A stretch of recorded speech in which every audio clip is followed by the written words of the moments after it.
with me, let's explore the Murtala Muhammed International Airport, Lagos, Nigeria. I shall be sharing with you the airport guards and procedures to help you learn how to navigate the airport so that they become less stressful and more enjoyable. The good news is that most airports have similar basic design and the steps that you need to follow are essentially the same. The first step on my list is to arrive at the airport at the right time. Most airlines recommend that you arrive at the airport at least 2 hours before departure for domestic flights and 3 hours for international flights. There are several reasons why you need extra time. For instance, you would want to spend more time in checking in and getting someone to weigh your bag.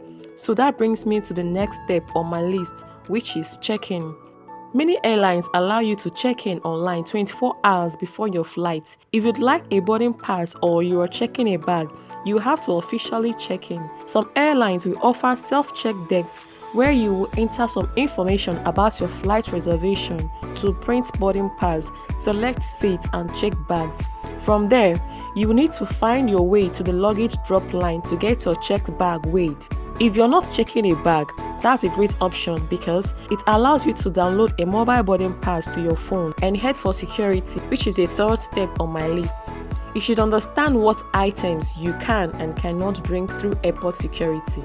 Many prohibited items should be fairly obvious, like weapons, highly flammables or other contrabands. But there are also some surprising items you cannot bring through airport security too. A common one that gets people is that liquids are limited to travel-size containers, beverages or food like honey, oil or yogurt containers. And the fourth on my list is to find your boarding gate. Once you've been cleared through the security, follow the signs to your boarding gate. It should be on your boarding pass. Once you confirm the boarding gate for your flight, look for signs that direct travelers through different parts of the airport. If you're confused at this point or have any question, try to find an information desk or you can ask a fellow traveler to help point you in the right direction. The fifth on my list is to wait at the boarding gate.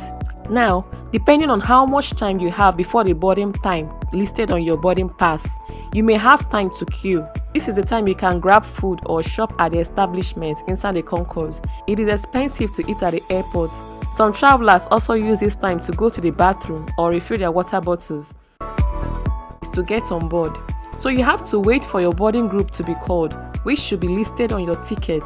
Most airlines board by a numbered boarding group, and the people with elite status and those flying first class usually board in the earlier groups. You won't be able to board with an earlier group than the one listed on your ticket unless you need special accommodation, like if you're flying with small children. And in those cases, they'll usually announce that they'll allow people who need extra help or time to board. If you miss your boarding group, you will still be able to board with later groups. Once you hear your group, get in the correct boarding lane.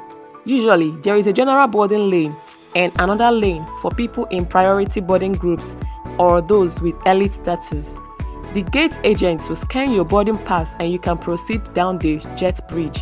Normally, you won't have to show your boarding pass again on the plane, but make sure you know your seat number before you put it away and keep it accessible in case it's needed. Then find your seat and store your luggage as quickly as you can so the plane can take off on time. Once your plane arrives at the boarding destination, you have to follow the signs to baggage claim to pick up your checked bags.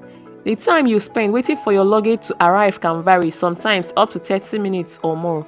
This is usually a good time to go to the bathroom or grab a snack. If you don't see your bags after the luggage from the flight has been unloaded, find the airline's baggage office at the airport to report your missing items. They should be able to help you find them. If your luggage is missing, document your loss and collect the necessary paperwork such that you can file a claim. And now we've come to the 8th part on my list, which is to exit the airport and of course enjoy your trip. This can be the trickiest part. Each airport has different rules about where to pick up ride-share services. You might need to find out which level of airport is designated for ground transportation, like buses, shuttles or cars, to catch a ride out of the airport. Sometimes, you might be able to take the metro ride from the airport to the heart of the city. If you found this list very helpful, kindly give the video a thumbs up as we continue our ride through the airport road.